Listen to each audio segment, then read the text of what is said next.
ఓం శాంతి. నమస్తే. ఈరోజు మనం పరమాత్మ నివసించే స్థానం గురించి తెలుసుకుందాము. పరమాత్మ నివసించే స్థానం యొక్క వర్ణన మనకి గీతలో కూడా ఇవ్వటం జరిగింది. పరమాత్మ తన నిజధామం గురించి తెలియజేస్తూ తాను సూర్య, చంద్ర, నక్షత్ర, గ్రహగోళాదులన్నిటికీ ఆవలనున్నటువంటి బ్రహ్మ మహాతత్వం తన నివాస స్థానంగా చెప్పడం జరిగింది. అంటే సూర్య చంద్రాదుల ప్రకాశము వెలుగు పడని స్థానం, స్వయం ప్రకాశ జ్యోతి తత్వం, అది తన నివాస స్థానంగా ఆయన వెల్లడించడం జరిగింది. మరి ఆ పరంధామానికే బ్రహ్మాలోకని, ముక్తిధామం అని చెప్పి, నిర్వాణధామం, వానప్రస్థం, soul world, light world, supreme abode, చటతత్వం, మహానిర్వాణధామం, పరంధామం, ఈ విధంగా రకరకాల పేర్లతో ఆ మహాన్ గొప్ప స్థానానికి నిర్వచనం ఇవ్వటం జరిగింది. కాబట్టి పరమాత్మ ఎలా అయితే సూర్యుడు ఒక స్థానంలో ఉంటూ మొత్తం విశ్వానికి తన ప్రకాశాన్ని వెలుగునిస్తాడో, మరి పరమాత్ముడు ఈశ్వరుడు కూడా పరంధామం నుంచి మొత్తం విశ్వానికి తన జ్ఞాన ప్రకాశాన్ని, వెలుగుని, శక్తిని ఆయన ప్రసరింపజేస్తాడు.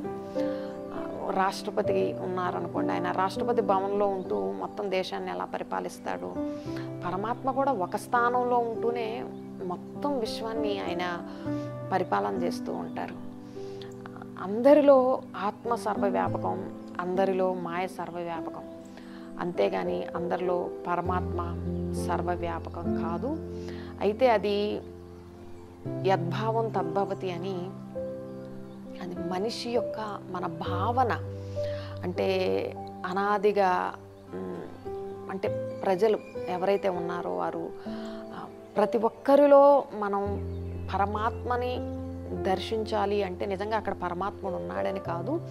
అంటే ప్రతి ఒక్కరిలో కూడా మనం పరమాత్మని చూస్తే ఒక మనిషి తన తోటి మనిషికి అపకారం చేయడు అన్న ఉద్దేశంతో, అంటే ప్రాణులందరిలో పరమాత్ముడు ఉన్నాడు అంటే మనిషి ఇంకొక ప్రాణికి హింసించడు, వాటికి దుఃఖాన్ని కలగజేయడు అనే భావంతో ఆ విధంగా చెప్పడం జరిగింది.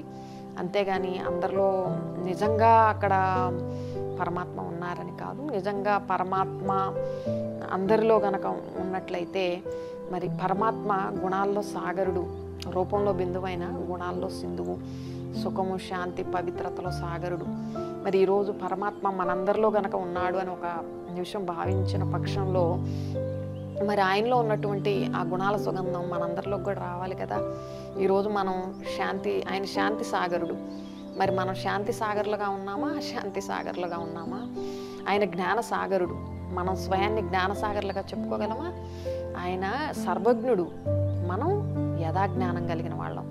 ఆయన సర్వశక్తివంతుడు, మనం యథాశక్తివంతులం. ఆయన సృష్టి రచయిత, మనం ఆయన సృష్టి ఆ రచయిత. ఆయన ఈ ప్రపంచంలో మనం కేవలం రచన మాత్రమే. ఆయన తండ్రి, మనం పిల్లలం. అంతేగాని మనం రచయిత రచన ఒకటి ఎలా అవుతుంది? తండ్రి పిల్లలు ఒకటి ఎలా అవుతారు? కాబట్టి ఆత్మ వేరు, పరమాత్మ వేరు. జీవాత్మ, మనం జీవాత్మ, ఆయన పరమాత్మ, ఆయన సుప్రీం బీయింగ్, మనం హ్యూమన్ బీయింగ్.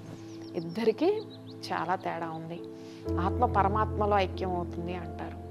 ఆత్మ పరమాత్మలో ఐక్యం అవటం జరగదు సుమా. ఆత్మ పరమాత్ముడి స్మృతిలో లీనం కావచ్చు, అంతేగాని ఆత్మ పరమాత్మలో ఐక్యమయ్యే ప్రసక్తే లేదు. ఆత్మ పరమాత్మలో లీనమయ్యే అంటే స్మృతిలో, ఆయన ప్రేమలో లీనం కావచ్చు, అంతేగాని డైరెక్ట్గా వెళ్ళి ఐక్యం అవ్వటం అనేది ఎంతవరకు వాస్తవం?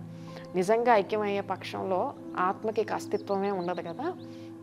అప్పుడు ఆత్మ పునర్జన్మ, కర్మఫలం అనుభవించటం వంటి అంశాలు ఏవైతే ఉన్నాయో వాటికి అస్తిత్వం కూడా ఉండదు. కాబట్టి పరమాత్మ పరంధామ నివాసి, మనం కూడా పరంధామ నివాసులమే. ఈ సృష్టి రంగస్థలం మీదకి వచ్చి పాత్రను అభినయిస్తూ ఉన్నాం. ఓం శాంతి.